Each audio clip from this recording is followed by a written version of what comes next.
Rape के अपराधों से संबंधित आपराधिक कार्रवाई असाधारण परिस्थितियों एक्सेप्शनल सर्कमस्टांसेस में मामले के तथ्यों के अधीन समझौते के आधार पर रद्द की जा सकती है।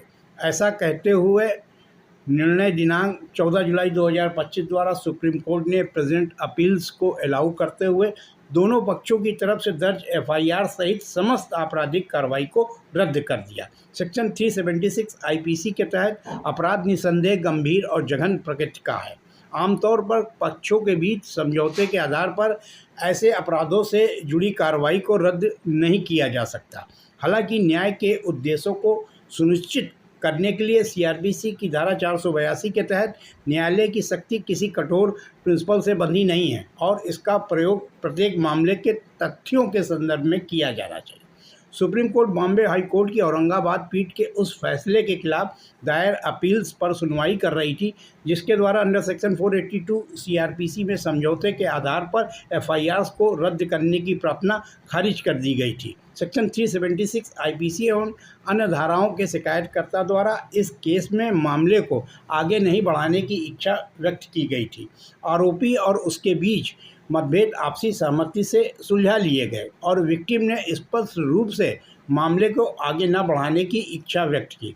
साथ ही कहा कि वह विवाहित है और अपने पति के साथ अपने निजी जीवन में व्यवस्थित है और आपराधिक कार्रवाई जारी रखने से उसकी शांति और स्थिरता भंग होगी।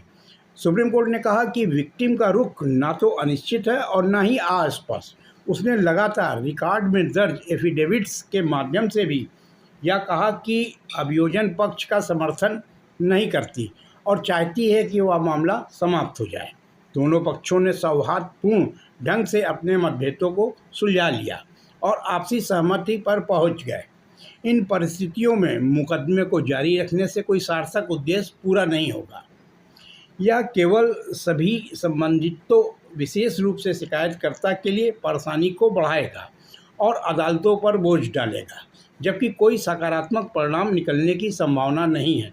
कोर्ट ने कहा कि इस मामले के विशिष्ट तथ्यों और परिस्थितियों पर विचार करने तथा शिकायतकर्ता द्वारा अपनाए गए स्पष्ट रुख और समझौते की प्रकृति को ध्यान में रखते हुए हमारा मानना है कि आपराधिक कार्रवाई जारी रखने से कोई उपयोगी उद्देश्य पूरा नहीं होगा और यह केवल प्रक्रिया का दुरुपयोग होगा। केस की डिटेल है criminal appeal of 2025 arising out of SLP criminal 7212 of 2025 Badkar and others versus state of Maharashtra and other along with another appeal Prabhakar